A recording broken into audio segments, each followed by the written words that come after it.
श्री माता जी, आप सभी लोग जानते हैं कि श्री माता जी पूरी दुनिया में सहयोग को फैलाना चाहती हैं। ये सौभाग्य की बात है कि जब मैं सहयोग में आया उस समय इंडिया में सिर्फ बम्बई और दिल्ली में सहयोग था। दिल्ली में सिर्फ 40-50 लोग ही थे और कहीं पर भी सहयोग नहीं था। फिर 82-83 से यूपी की मदर ने कई बार कहा, हम हालांकि मैंने भी उनसे कहा कि श्री माता जी यूपी चलिए, तो वो कहती थी मैं यूपी नहीं जाऊंगी। तो हम लोग कहते क्या बात हो गई श्री माता जी? तो वो कहती थी आप लोगों ने वहाँ पर सीता जी को बहुत सताया है, इसलिए मैं यूपी नहीं जाऊंगी। क्योंकि मैं भी यूपी को बिलोंग करता हूँ। मैंने कई बार उनसे रिक्वेस्ट करी, वो टालती गई। फिर धीरे धीरे हमारे यहाँ 82 से गाज़ियाबाद और नोएडा के कुछ सहयोगी थोड़े ही थे नंबर आना शुरू हुए उन्होंने। और उसके बाद एक मौका ऐसा भी आया जब मैंने श्री माता जी से बहुत कहा तो बोले अच्छा चलिए चलते हैं। तो पहले तो देहरादून का प्रोग्राम बना था पहले, और उसके बाद लखनऊ का प्रोग्राम बना था। तो जो हकीकत है वो ये कि श्री माता जी का यूपी के बारे में बहुत अच्छा ख्याल नहीं था। उसका कारण ये था कि वो महाराष्ट्र से आई थी, सीधे शादी होकर लखनऊ आ गई।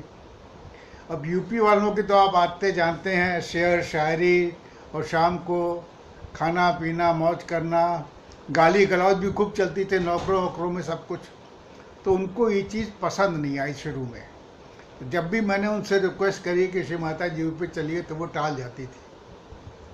फिर मैंने एक बार बहुत उनसे ज़बरदस्ती करी, बोले अच्छा चलिए चलते हैं। उनको बिल्कुल भी विश्वास नहीं था कि लखनऊ में कुछ सहयोगी बनेंगे या यूपी में कुछ सहयोगी बनेंगे। यूपी को बहुत पीछे मानती थी वो। खैर जब वो आई, लखनऊ आई, तो मैं भी साथ में था। जो पहला प्रोग्राम हुआ तो उसमें काफ़ी लोग आए, बड़ी अच्छी एंट्री आई। और जो बेस्ट पार्ट था वो ये था कि हम लोगों को रात को 10 बजे वाली ट्रेन से वापस आना था। तो हुआ कि 6:30 बजे प्रोग्राम शुरू कर देंगे और बहुत से बहुत 9:30 बज जाएगा। बगल में स्टेशन था पास में ही, तो वहाँ पकड़ लेंगे ट्रेन।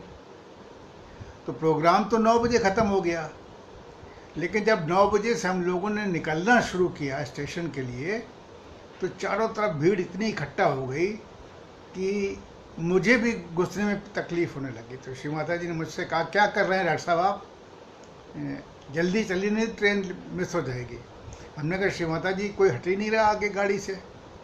बड़ी मुश्किल से उन्होंने मुझे खींच के बिठाला अपने पास, और हम लोग स्टेशन जब पहुँचे हैं, बस ट्रेन पे चढ़े हैं, श्री माता जी बैठ भी नहीं पाई थी कि ट्रेन चल दी। तब श्री माता जी ने कहा कि डॉक्टर साहब मुझे तो ये बिल्कुल उम्मीद ही नहीं थी कि यूपी में इतने लोग होंगे, इतने सीकर्स होंगे। हमने कहा श्री माता जी यूपी में सीकर्स तो बहुत हैं, उनको सही दिशा देने वाला कोई नहीं था। अब आप आ गई हैं, देखिए कृपा से होगा। और आप विश्वास नहीं करेंगे कि लखनऊ आने के बाद से नॉर्थ इंडिया में जो सहयोग फैला है, वो अपने हर उन्होंने लेक्चर में भी आपने सुना, पब्लिक प्रोग्राम में भी उन्होंने कहा, अब्रॉड में उन्होंने कहा कि जितना नॉर्थ इंडिया में सहयोग फैला उतना और कहीं नहीं फैला। 2 जगह की तारीफ करती थी वो, एक रशिया की, एक नॉर्थ इंडिया की। तो ये तो बात है कि हम लोग नॉर्थ इंडिया में लगभग सीकर्स तो हैं, लेकिन अब देखिए कितना सहयोग फैल गया नॉर्थ इंडिया में। ये सब श्री माता जी की कृपा है। और ये इसको यूँ समझिए कि ये उनके तरीके थे कि टालना, शुरू में टालना कि जैसे और थोड़ा उठ जाए, थोड़ा और उठ जाए। और फिर जब आप लोग जब उठे तो आप सभी लोग जानते हैं कि कितना सहयोग कहाँ से कहाँ पहुँच गया। इतने अच्छे अच्छे सहयोगी वहाँ पर आए।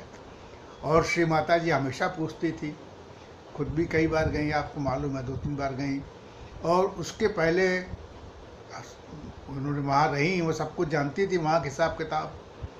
तो ये मैं आपसे कहना चाहता हूँ कि श्री माता जी जिससे भी मिलती थी, उस ज़माने की बात है, ये बात है जब आप लौट के हम लोग लखनऊ से आए 1-2 बार, हर एक से कहती थी अरे यूपी में इतना कैसे फैल गया भाई, मैंने तो जान लगा दी महाराष्ट्र में, वहाँ पर इतना नहीं फैला जितना यहाँ फैल रहा है, बड़े अच्छे लोग आ रहे हैं।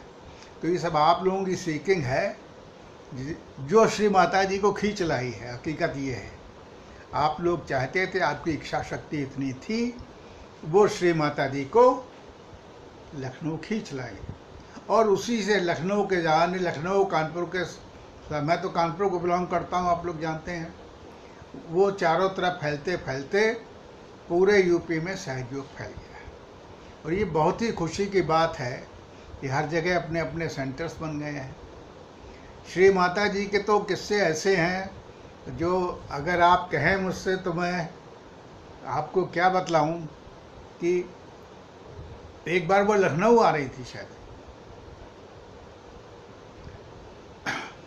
और कुछ उन्होंने कहीं पे बात पूछी, खड़े ऐसी बात कर रहे थे, तो मुझसे बोली कि डॉक्टर साहब ये क्या कहते हैं कि कुछ लोग आए थे, वो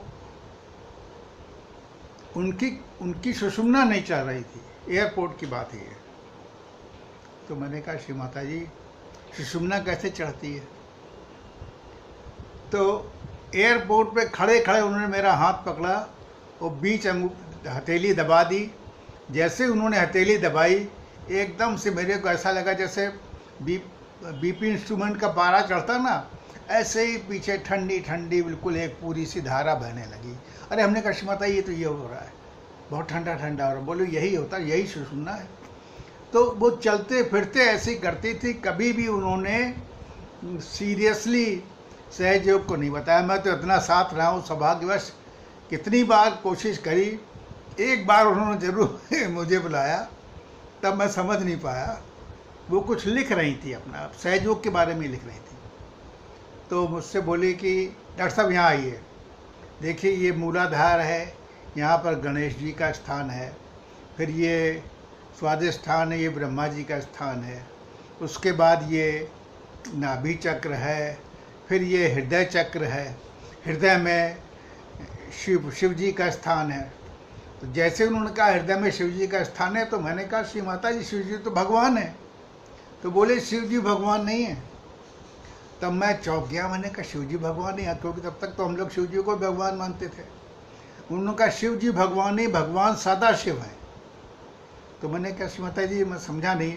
बोले जब कुंडलनी आपकी यहाँ योग हो जाता है और यहाँ से बाहर निकलती है, वो सदाशिव है, वो सब भगवान है। तो जो परम चैतन्य है ये भगवान है। इसको आप लोगों को इसमें ही रहना चाहिए, परम चैतन्य में रहना चाहिए। ये पहली बार उन्होंने जब बताया, तब उस समय नहीं समझ में आया, थोड़े समय बाद मुझको ये बात समझ में आई। लखनऊ के बारे में और सब जगह क्या कहते हैं, देहरादून के बारे में और भी जगह बात करती थी, वो पूरा जानती थी। बनारस के बारे में, इलाहाबाद के बारे में, सबके बारे में ख्याल श्री माता जी रखती थी। उनका चित्त हमेशा था, उनका चित्त, या आप हमको कभी कभी हंसी आती है कि पहले तो यूपी के बारे में बहुत कम बात करती थी, और बाद में वो पूछती थी वहाँ क्या हाल है, वो कैसे, वो बच्चे कैसे हैं। तो इसलिए